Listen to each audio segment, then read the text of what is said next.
or take black and white photos of sunsets because I want to talk about cartoons. I make cartoons. Now, it should come to no surprise that I'm pro artist. Well, not a pro artist. Are you kidding? I know my skill level. I still can't draw fingers. What I'm saying is, I will support anyone who wants to make art. If you're making art as a hobby, then that's a really great creative outlet, and having something physical as an end result is incredibly rewarding. But if you want to turn making art into a full-time job, you might want to sit down and consider a few things.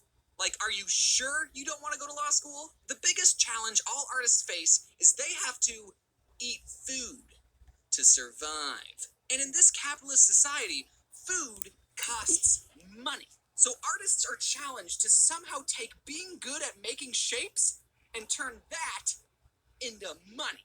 I know of 4 ways an artist can make a living. The first way is to be so good at art that people will pay money to hang it up in their house. The second option is to make caricature drawings at beaches and tourist traps. The third option is to sell your plasma. And the fourth option, which is the most common option, is to make drawings that people will pay you to make, and do a little bit of option 3 on the side. Some artists will take commissions, which is basically an artist going, "Hey, I'll draw whatever you want, asterisk, for $100. And people will What is go, plasma? "What the art should be free. I was going to give you so much exposure to my 50 Twitter followers."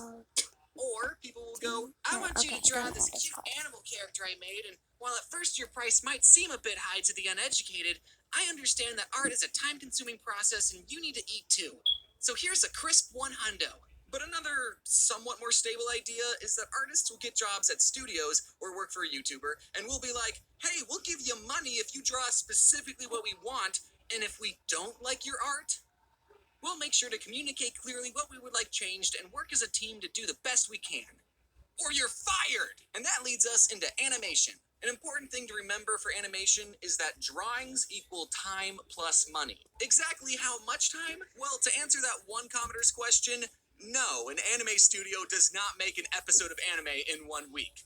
I think. South Park is what making an episode in a week looks like. And truthfully, that's very impressive. I take months trying to figure out what the heck I'm even going to talk about. Making a single episode of a cartoon from scratch takes about 2 years. Don't believe me? Well, let's see what Yakko from the 2020 Animaniacs has to say in the very first episode. At least, we still think there's a President Trump. You see, the writers are writing this in 2018. Now, that doesn't mean it took 26 years to make the first season of the Animaniacs.